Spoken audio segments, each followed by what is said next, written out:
Phil, thanks for coming on the podcast, man. Thanks, Jimmy. It's good to be here. Yeah, I think you're the first guest I've ever had that's been pardoned by a president. Yeah. It's not a common thing. So. Well, and Trump was the one that pardoned you. Yeah. Let's just start with that. I think it's so fascinating. Tell us a little bit about, I guess, first off, why you needed help being pardoned and kind of how it came about with President Trump. Yeah, well, I like to say I'm the only state legislator in Utah's history that was elected with a parole officer. So I've been to jail, which sounds scary. It's funny because I ran into Don Jr. Was down in Las Vegas and was talking to him and General Flynn. General Flynn introduced me and I said, hey, I was pardoned by your dad. And he took a step back. I think he thought, oh. What did this guy do? Are you dangerous?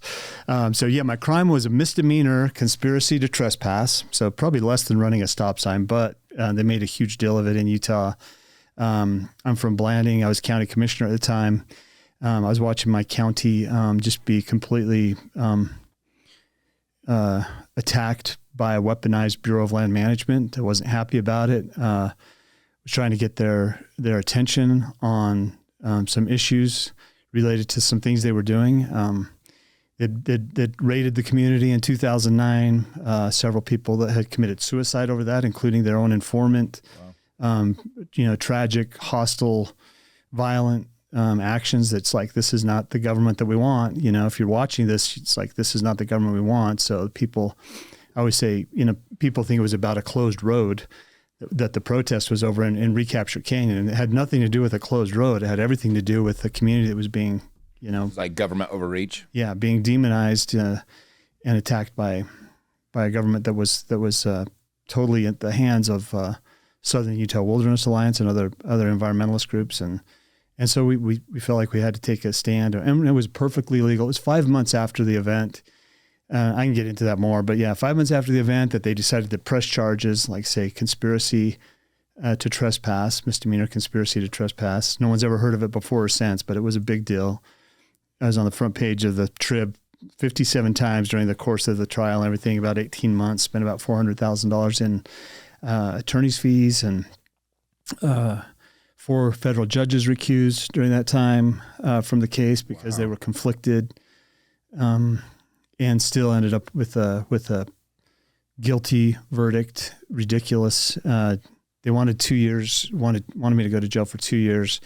By the time we finally got to sentencing, the judge said, "I read the case." It's like, "Oh, you should have done that 6 months ago when you denied the motion for a new trial." But he read the case and sentenced me to 10 days. And so I went and did my 10 days in Purgatory Correctional Facility, and as a federal inmate. So by the time you got pardoned, though, you'd already served your time.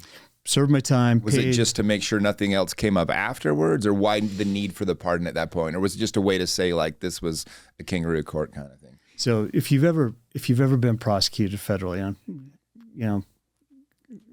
God bless you that you never do. I haven't, but a few of my good friends have. Yeah. I mean, it doesn't matter that, and my attorney told me this on the front end, take no comfort in the fact that you're innocent. It's federal court. It makes no difference. And you find out even after the conviction, even after paying all of your fines, fees, doing your time, that the U.S. Attorney's Office still has your number, and they still keep digging and digging and digging. And I had a U.S. attorney, Allison Moon, that was, a flaming left-wing activist, hated Mike Lee, hated Donald Trump, hated me.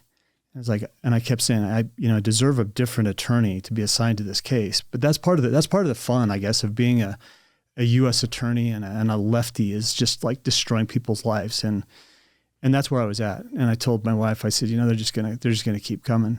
And I'd seen it happen. I'd seen it happen with my friend Dr. Red, one of the people that took his life because it harassed him for 10 years. And I was like,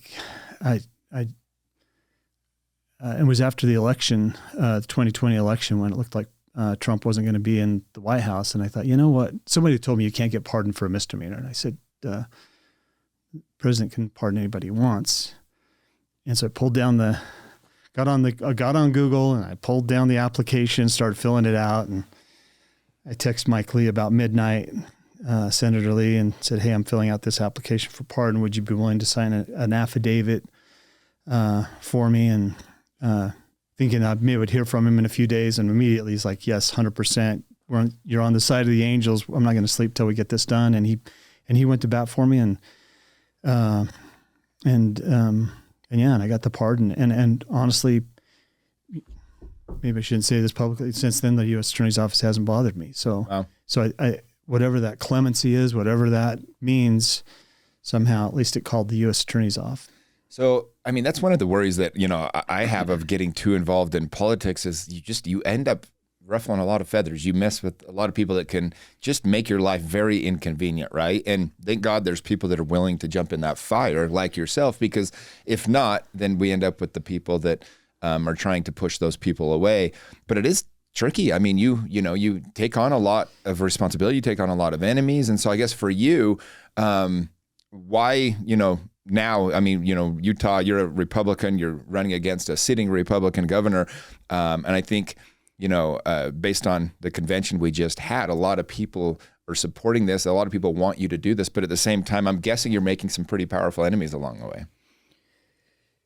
One of the things that I live by is that honest people have rights too. And that the only hope they have is that that other honest people will stand up when they see abuses taking place.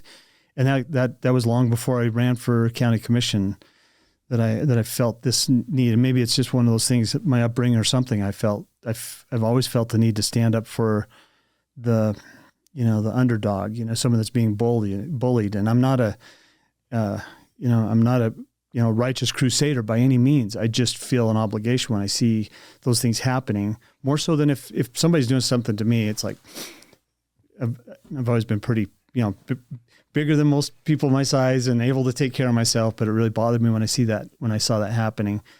And so that's the motivation behind all of it is saying, this is not right. It's not right. And, if all of us say that's not right, but I don't want to get involved, then we end up with, the powers don't have anybody keeping them in check. Yeah. At that point. Nobody keeps them in check. And that, it's, yeah, just that realization. I think that recognition that, okay, well, if I don't do something and this person doesn't do something and that person doesn't do something, then the evil just goes unchecked. Yeah.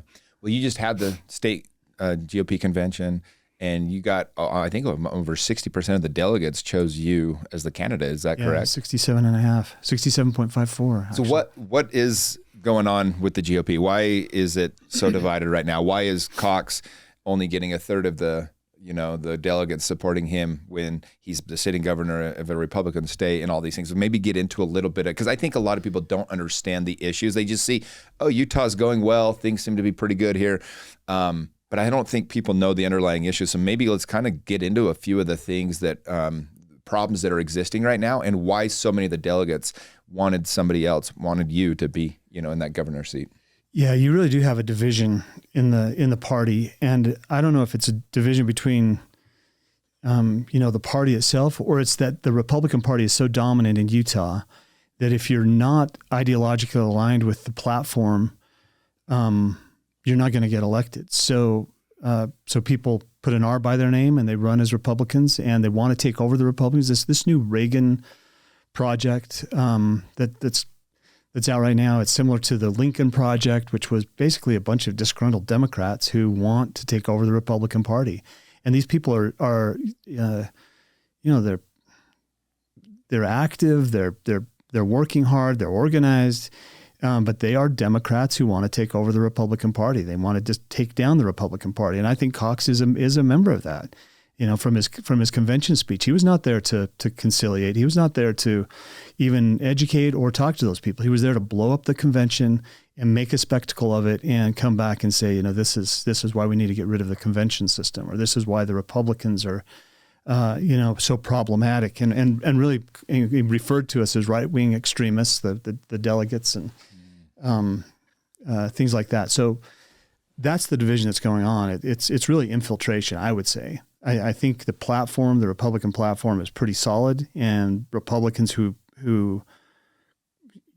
really call themselves Republicans, they feel, like some conviction to that, but they're being denigrated by people who and I don't want to say, rhinos or anything like that, but from my observation, there are people who do not believe that the Republican platform is what it should be. The only way they can change it is to get elected, get into these positions, be their precinct delegates or whatever, and then start changing the party from the inside out.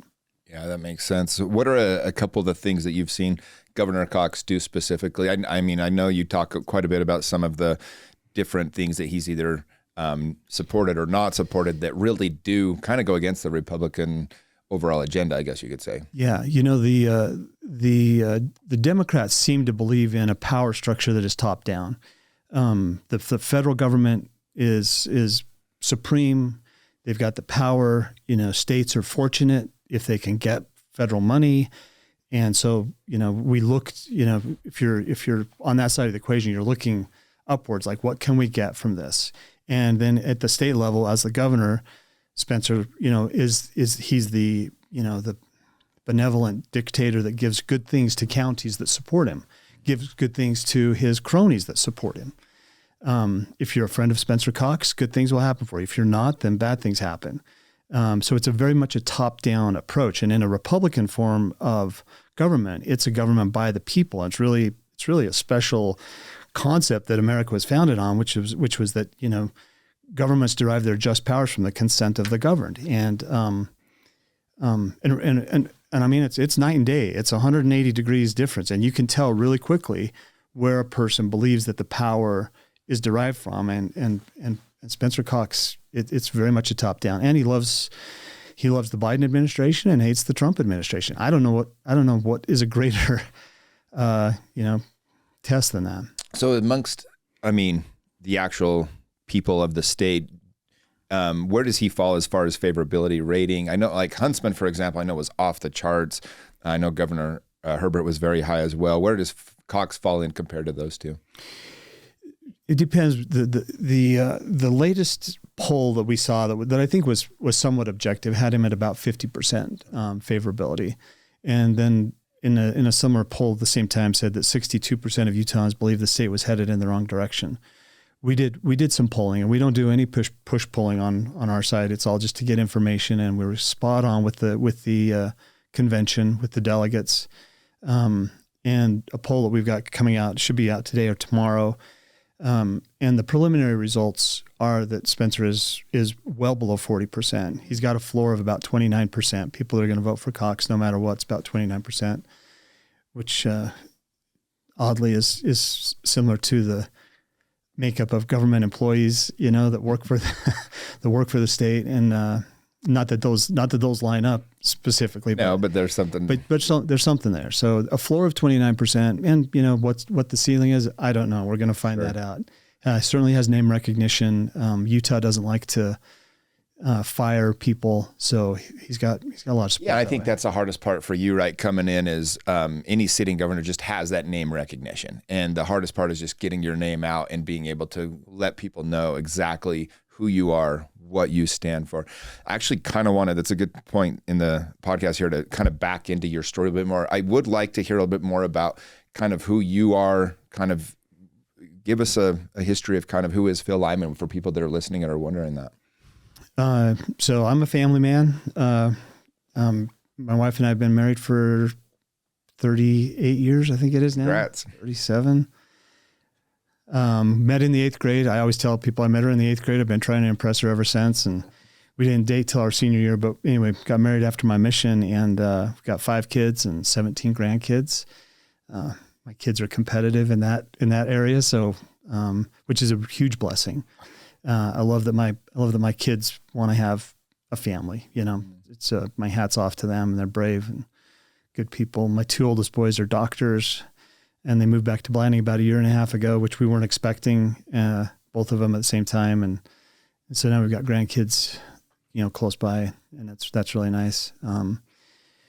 So I guess that's probably primarily that really is kind of who I am as my family, but I'm a CPA. I love my little CPA firm. We've done some some really great things locally, business That development. probably translates well to politics because you're always talking about budgets and balancing and all those different things. And nowadays we see the issues with government overreach and overspend and everything else. Yeah, that's why I said at the convention, we need to elect more accountants. People can see the number. Because they tell you what you need to hear, not what you want to hear. But no, I do love accounting.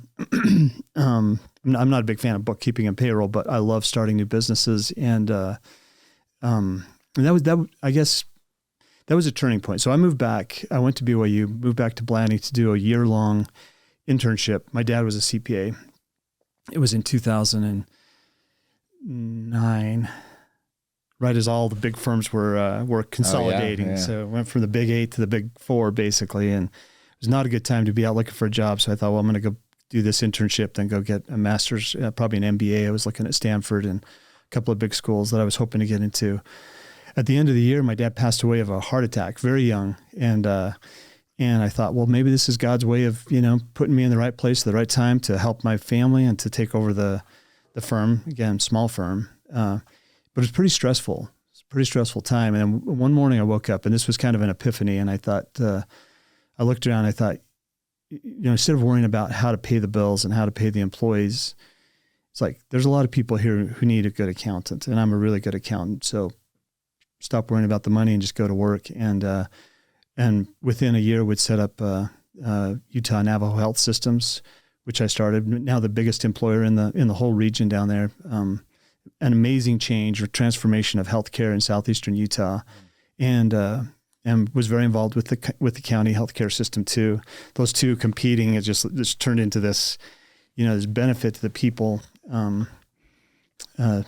Was instrumental in helping to get a air ambulance company started up there, kind of on the same premise of going straight to Congress for Indian Health Services money instead of going through Indian Health Services, was kind of the business model for both of those.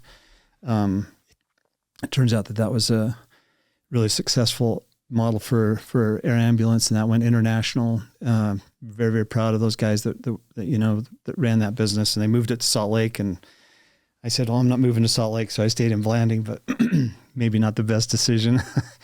Well, it was a good decision for the family.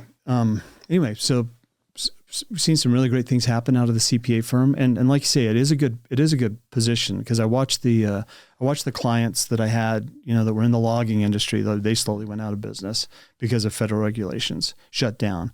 The mining industry, people were having, one of my clients had their cabin was blown up by the Forest Service because they didn't think that they had a valid permit. Well, they had a valid permit, but we'll just take care of this with dynamite instead of through the courts. And so you're just watching this shut down. Then the environmentalists are coming after all the cattlemen, the Western Watersheds and the Southern Utah Wilderness Alliance are coming after the cattlemen and just harassing them. I mean, locking them out of their water supply, the cows, and when I think that's one of the things I like about you is one of the things for me, it's when the government lets good people just run their lives and stay out of the way. I think that's where we thrive the most. It's when all these different people that need to justify their positions and justify their jobs and justify this government bloating that we have, right? And all of a sudden you just have people trying to get their hands in everything. And it's like, man, just let us live. We're good. Yeah. We'll pay our taxes. We'll do our thing. Right. But leave us alone. It's called freedom. Right. Yeah.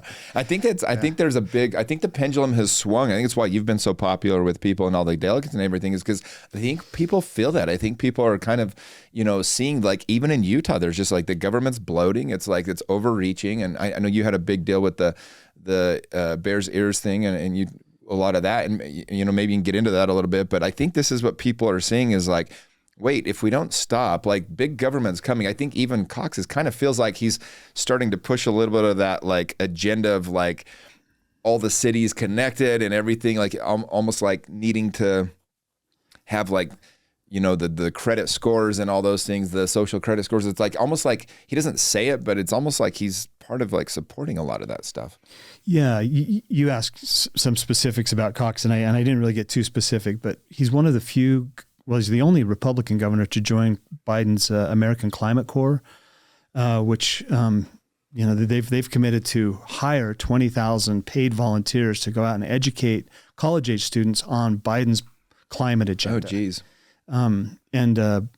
Gavin Newsom put out a big article, congratulating the 5 new members of the American Climate Corps, the Civilian Climate Corps, 4 Democrats and one Republican, Governor Cox.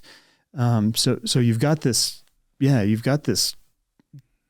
genuine demonstration of like alignment with that ideology that Utah's going along with, and most Utahns are not, they're not that way, at least not most Republicans. No, and when I think people don't even realize it's happening, it's kind of sneaky. I pay attention because I have, friends that talk about these types of things and everything.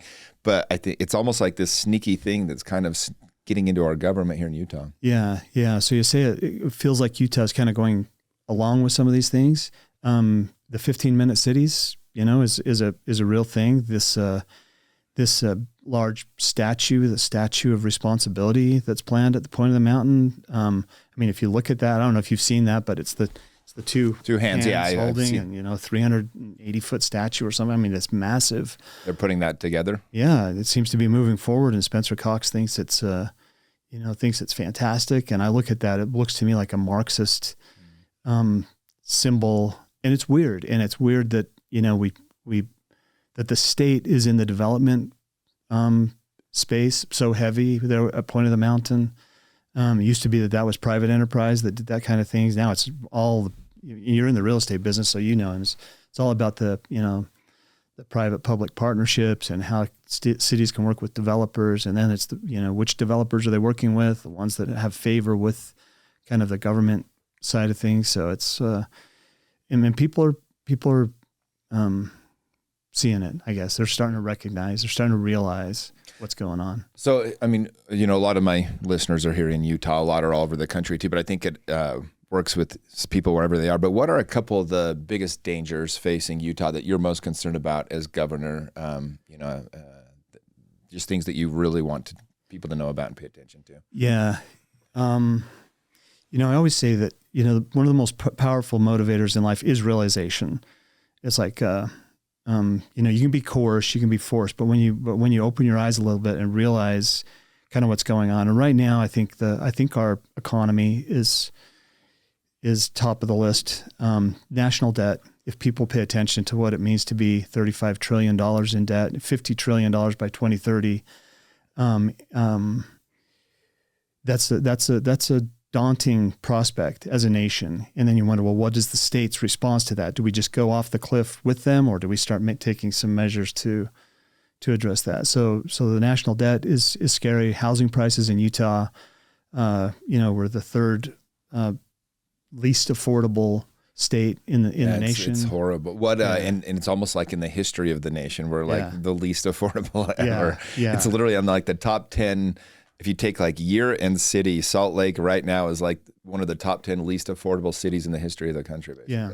So how do you fix the housing issue? That's a big one. I feel like as a real estate person, I'm very curious. What would you do to try to help with the affordability crisis? I think I know a couple of ways not to fix it.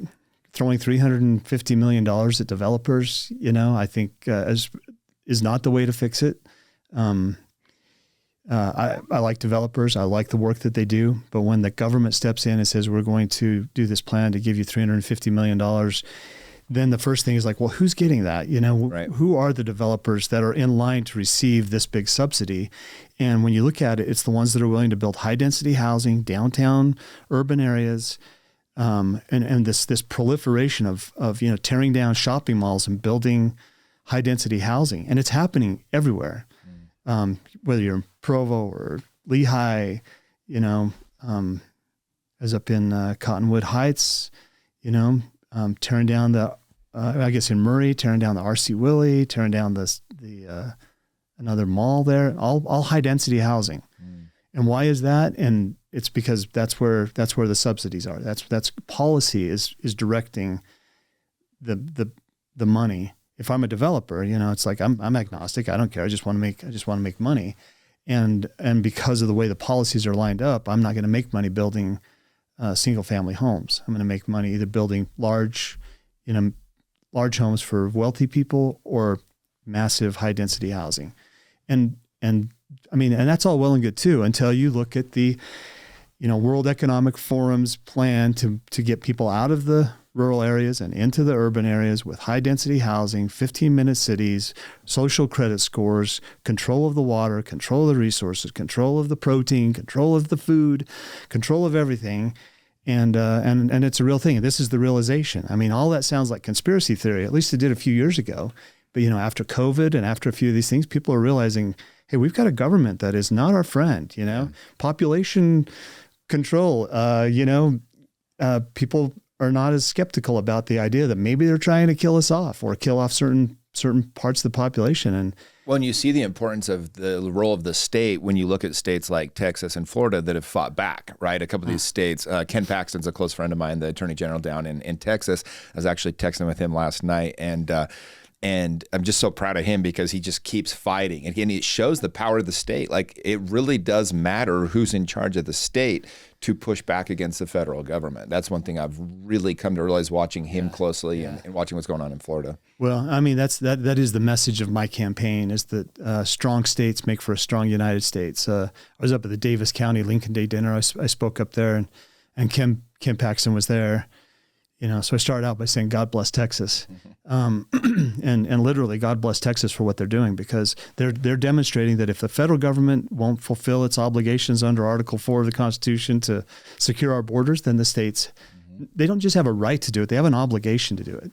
And Texas is stepping up and doing that. So, and whether it's an invasion at the southern border or an invasion in our second grade classrooms with CRT and SEL and all this woke ideology, states have an obligation to step up and say, we're not going to have that type of nonsense coming into our state. And we've got a governor that is using his pronouns in the midst of this culture war, is using his pronouns and going along with the climate court change. And, the COVID response was horrific in Utah, just draconian. And the idea of shaming and calling, hotline on your neighbors and stuff like that. If people have forgotten that, they should remember it, because that's just a preview. That's just a preview of where we're going. And I don't want a Utah that goes down that path. Yeah.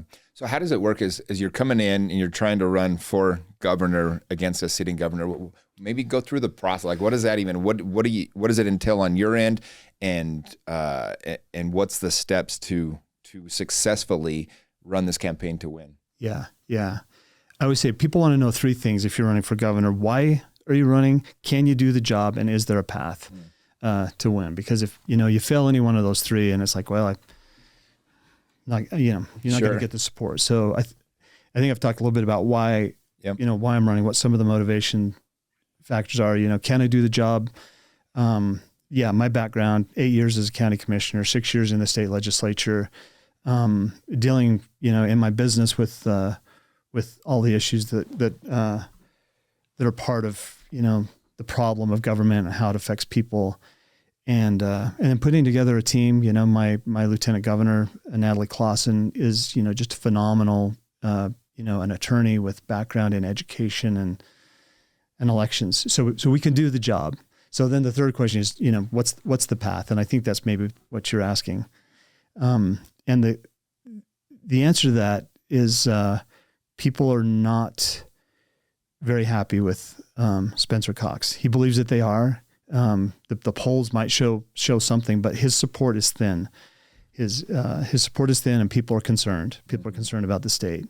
Name recognition has been a big thing that we've been working on, and that takes a lot of time and money and door knocking. We got 1,500 volunteers that are out of their own. Of their own volition. Wow, that's a big group. It's huge, and fundraising, demonstrates that we have amazing support. We have a lot of donations that are just pouring in, and small donors, small donations that are pouring in. We go do our rallies. We're doing this. We call it Sip and Swag. You go to one of the soda shops and hand out flags, and I mean they were just lined up in Harriman the other night, lined up in Pleasant Grove. People are excited, and I think there's a path. We weren't really taken seriously on the front end. Somebody said, why are there no big names in the governor's race this year? And I agree, I'm not a big name. But the reason for that is because so many of the big names are also tied to the big money, right, which is lined up behind Cox. And that's kind of a signal of, well, don't mess with your donors. So it takes an insurgent like me to have the audacity to run against Spencer Cox. But I saw a weakness. I saw a huge weakness with Spencer Cox, and I've dealt with him, directly my whole time in politics. And I think he's very, very vulnerable. Yeah. Well, I think he kind of showed a little bit at the convention. I saw his speech a little bit. It was almost like, it's hard to explain if you haven't seen it yet. He just like got up there and basically was like, I don't care if you guys don't like me. Like, this is what I'm going to do. Like, he's like, maybe I don't hate enough people, and tried to make it about, he tried to like, it's the typical what Democrats do. They act like Republicans don't have any empathy. It's no, we have practical solutions. Like, I know in this make-believe world, like everything would be roses and everybody would be equally happy, but that's just not a reality of life. And there are principles that we have to stand by as a country and as a community in order to have a great state like Utah. Yeah. I mean, honestly, his speech, he was talking like a game show host and then saying, maybe you hate me for this, maybe you hate me for this, or maybe you just hate that I don't hate enough. It's like, and all the people there are like, we're your constituents. You're in our party. We're not your enemies here. And he can say, oh, I was just talking to those few that were, no, he was talking to a room full of, 5,000 people, 4,600 delegates or whatever. And then all the other people that were there supporting. And yeah, that type of victim, you hate me. It's like, I mean, that's so second grade. It's like, we don't do that. We don't do that to each other. We certainly don't do that to people that we care about. You wouldn't do that to a family member. You hate me because it's like, no, you had to have a discussion, right? An honest discussion. Like, no, maybe it's you're acting like an asshole. No, that's fair. Yeah. No, he earned every boo that he got up there. Some people said, well, they shouldn't have booed, and one of the people said, well, they shouldn't have masked our kids. It's like, touche. Yeah, there were some pretty disappointing things with COVID. I was very outspoken during COVID, and I had a lot of people on my podcast like Andy Frisell and Ian Smith, some of these people that really stood up, Eric Muzzo, some of these different people that really took a stand because it did matter. And I read a book about how Nazi Germany kind of came about, because it's like when you look back and you're like, wait, how did all the Germans go along with this? But you see, and it's this ladder of like, they just get people to do one thing and the next. And it was so many things that the governor was saying we needed. Masking kids was a big one. That was a huge thing. And some of the compliance ladder of just getting them to do a little bit more and a little bit more before people know it, they're so bought into this idea. And that's why it was so important to have people. I think you being in Blanding probably saw more of the rural towns were like, no, we're not doing this. And, right. I was in Utah County, which I thought did a decent job of pushing back as well. Some of the mayors that I worked with, Mayor Fulmer from Vineyard being one of them and a few others. But I mean, you have to stop it dead in its tracks. The second they start forcing, basically illegally forcing Americans to taking away freedoms, they will keep escalating that as far as we allow it to go. And thank God, like, America was founded by patriots and people that said, no, we're not going to let the government, we're not going to let the king overreach here. And that blood, I think, is still enough, a part of America that they fought back enough to eventually end that. But it was pretty sad and disappointing to see, like, and I think this is what you experienced a little bit with even how you got arrested. It's like they can steal your freedom pretty damn fast. I think freedom is a lot more fragile than we want to admit. I think we've really gotten used to just having it in America. And I think, hopefully COVID woke people up enough to go, wait, they can steal this very fast. Our way of life can forever change overnight if we don't, really put our foot in the stand and stop it. Well, when you're on the receiving end of that bad policy, and then you learn after the fact that somebody cut a deal, it's really a betrayal. And that's what we're finding out with COVID. The ESSER funds, the elementary school and secondary education relief funds, $1 billion that went straight to the governor's office through the executive branch for his discretion, was contingent on kids remaining in masks through the end of the school year.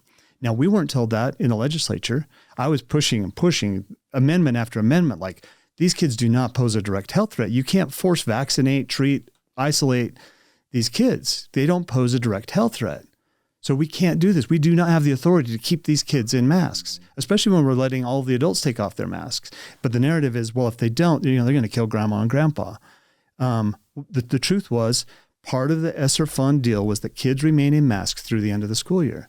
Now, if that had been disclosed on the front end, then the legislator could have made a decision.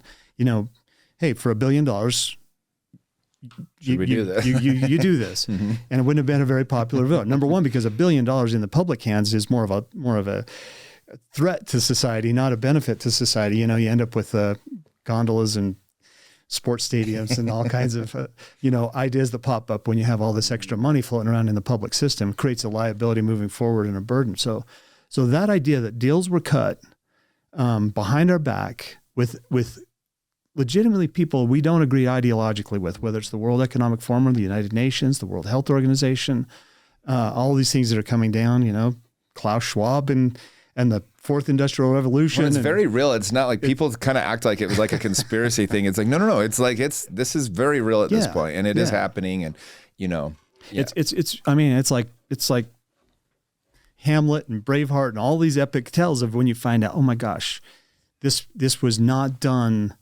honestly. This is a deal that was cut behind our back, and everything else since then has been pure theater, pure choreographing to trick us.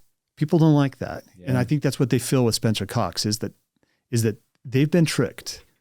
They've been tricked over and over and over. And then he stands up with, well, what are you going to do about it? I'm going to win anyway. Whether it's the elections, his signatures. You can't look at his signatures. He says, I got 28,000 signatures. It took me a few weeks and they're all perfect. Well, can we look at them? No, you can't look at them. What about Brent Hatch? Well, he turned in 40,000 signatures. Over 50% of them get disqualified. He doesn't qualify on signatures. It's like, well, we hear about that, but would you hear about Spencer Cox's signatures? Do you know how many he turned in? Do you know how many were disqualified? No. Who's in charge of counting those? Spencer Cox. It's like this is not transparent. It's not right. It's not fair. And people can sense. It's like Oliver Wendell Holmes, one of my favorite quotes, Supreme Court Justice, even a dog distinguishes between being stumbled over and being kicked. And people distinguish it. They feel it. They're watching it happen. And yeah, they might say, well, my money's on Spencer Cox because I think he's going to win. And if we're not for him, then bad things are going to happen. If we're on the opposite side. So you get a lot of that, you have a lot of the politicians that want to support you that are afraid to because of the backlash. Oh yeah. Yeah. And I get it. It's a money game. At the end of the day, politics is a money game. And so if you're a county commissioner, you're trying to make sure that your county doesn't get hurt financially, that you get the money in. And there aren't too many people like me that say, keep your money, let us have our freedom. Has being this involved in government made you more optimistic or more pessimistic about the future of both Utah and the country? So I'm extremely optimistic because I believe that truth prevails in the end, and sometimes it takes a while for it to come out. Elvis Presley said the truth is like the sun. You can block it out, but it ain't going away. And that's kind of where we're coming to on some of this stuff. Back to the raids in Blanding and the all the stuff that was the lies that were behind that. That there's a multi-million-dollar black market artifacts ring that's behind this, and it's like you find out that that's not true. It's not true. Yeah. January 6th, a lot of people sitting in jail, and you find out, oh, so the feds really were like, they provoking were totally this, and it's like, who knows the truth of it? The only thing we know for sure with government is that we're being lied to. Well, and by the way, it's funny. I had Evan McMullen on my podcast a couple of years ago, and he, I said, as a dude, I hate to say it, but you being in the CIA really works against you because nobody trusts the government, and especially not the CIA. And it was like, I tried to research you for 2 hours. I couldn't find shit about your life. No offense, but I don't trust you. You know what I mean? It's like the government. That whole people just, there's a distrust of government because, I saw a meme the other day. It said, what's the craziest thing about America? They were like asking somebody from another country, and they said, well, every couple of years, you guys will release a report from 30 years ago and say, yeah, we completely lied to you, and sorry, there's nothing you can do about it. And it's like, wait, it's true. It's like, last year they said that there's aliens now. I'm pretty sure the government said it, and no one even blinked. It's like, I believe there might have been aliens till the government said there was. Now I'm like, probably not. They're probably trying to distract us. I think that was right after January 6th, wasn't it? When it's like, hey, guess what? There really are aliens. Yeah, it's like, let's talk about that. Yeah, it's like, wait a second. I'm going to watch your right hand because I know your left hand's trying to distract me. Yeah. But it is kind of sad that there's not the same, and I think that's one of the cool things about, I too am more optimistic than pessimistic for the future, because I do think anytime people push too far, it's like you said, they screwed up a couple of ways. One is it became obvious what they were doing. It was like, wait a second, we're being lied to, and it was obvious. So now it's all of a sudden all their sources they had, some of the news media, like now, thank God we have like podcasts and things like this. We can actually share our message. But then the other thing is they went after the kids, both from the leftist agenda and from, the COVID agenda, and people will fight for their kids where they won't fight for themselves. And I think that is where they really overstepped. I think, even the case, like you said, with Spencer Cox and pushing the masks and everything else, it was an attack on kids, if we want to be honest. And I think that's where people take a stand.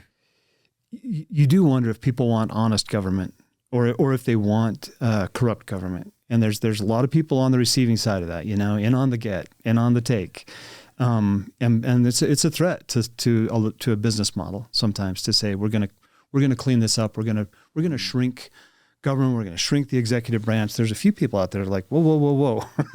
we got a lot invested into this, and you're not going to mess with this. And that's kind of the oligarchy model. Is we spent a lot of time and a lot of money putting these people in place, and be damned if these hillbillies from the South are going to come up and mess with our system that we put together. Well, I think people feel it in their soul. It's like you mentioned the movie Braveheart, right? It's like people know when they feel that, like it's the same spirit of like, hey, there's overreach. I mean, the whole movie is based upon when they came out with Prima Nocta and they, overstepped. The king said, now on your wedding night, one of my men is going to sleep with your wife first. And that's when they were like, nope, ain't going down that road. Yep. And it's like, there becomes a point where the overstep comes too much. And that's when the people fight back. And it does start with people like yourself. And so just, from one Utah to another, thanks for throwing your hat in there and just taking the arrows in the back for all of us, because I can't be easy, I'm guessing, being in your position. And I'm guessing you're spending a lot of time up here north, not so much in Blanding, home in your comfortable life right now. Yeah, I've been home very few days this year so far, which is okay with me. My wife, Jody, is hugely supportive. And that's not a common thing in politics, because this isn't politics for us. This is a mission. It's an effort to set things straight, to get in and do what we can while we can do it. And this is kind of my last effort, I guess, to say, and maybe I'd like to go back to my CPA firm. I got some big ideas, some development stuff that I want to see happen. But honestly, the biggest thing that stands in the way where I'm at is the federal government and the frustration that the state won't push back. In fact, a lot of this was motivated by the SITLA exchange. SITLA is the State Institutional Trust Lands Administration. They have school sections dispersed all throughout all the counties. And they came up and said, we're going to take all the SITLA sections out of San Juan County, trade them for BLM land, so BLM can basically have all of San Juan County, and then we're going to give those SITLA sections out to all these other people, all these other counties, because they really, really like them. In fact, the director of SITLA gets up and says, our studies show that if you have SITLA in close proximity, you have better economy, you have more opportunities for jobs, the tax base is better. Counties that have SITLA sections they're much better off. That's why we should go ahead and take all of San Juan County's SITLA sections and divide them up between these other counties. And I said, there's a word for that. It's called plunder. And government was created to prevent it, not facilitate it. But that was going down the tracks. That was a done deal. And I told him, I said, if you think you're making points with the Southern Utah Wilderness Alliance, because this was all in direct compliance with their Red Rock Wilderness Bill, so this was orchestrated and structured. If you think you're gaining favor with those people, you're not. They'll turn around and stab you. And Fortunately, they did that before the ink was dried on the deal by taking away all the trails in Moab, 317 miles of trails, doing the same thing in Kane County and Uintah County and Washington County and Emery County. Just this administration is on a rampage to take everything they can get before they go out of office. So Senator Lee and a few other key people pulled back that SITLA trade because it wasn't that I killed it. It's that everything I said would happen happened on that. But I'm kind of digressing here, but that was one of the motivating factors. You say, well, hey, you can't come in and destroy the economy of one individual, let alone one county, for the benefit of a bunch of others, and then take a victory lap saying, hey, look at all the good we've done. Yeah, it cost San Juan County their future, and now you can export your kids for jobs when the time comes. And that's not right. That's government at its worst. Well, and I think what I love about your entire agenda and the entire platform that you stand on is I really do believe that you're for the people. And I think we've seen the government benefiting businesses from the 2008 bailouts to the COVID bailouts and everything in between. They've kind of put businesses and the people that are propping them up ahead of the people. And I think that will be the downgrade if we do have a downfall of America. I think that is what it will be as we quit caring about the people. We're sending all this money to Ukraine and Israel and all these other places when here at home we have so many issues. And it's just like, I think we've forgotten to just really care about the American people. And I think that's where somebody like you, you can feel that from you. I can feel that you're a good man, that you care, that you truly want to help people. And so for that, I just wanted to say, for what it's worth, I appreciate it. And I'm pulling for you. So, well, thanks. Speaking of Ukraine, yeah. Why are we promoting wars in foreign countries? And if you look at the money, it flows back into the pockets of the politicians who are pushing these agendas. Sadly, you see the exact same thing happen in Utah. You see state of emergency declared for COVID, huge money pouring in, huge money going out to no bid contracts because of state of emergency, then large campaign donations flowing back in.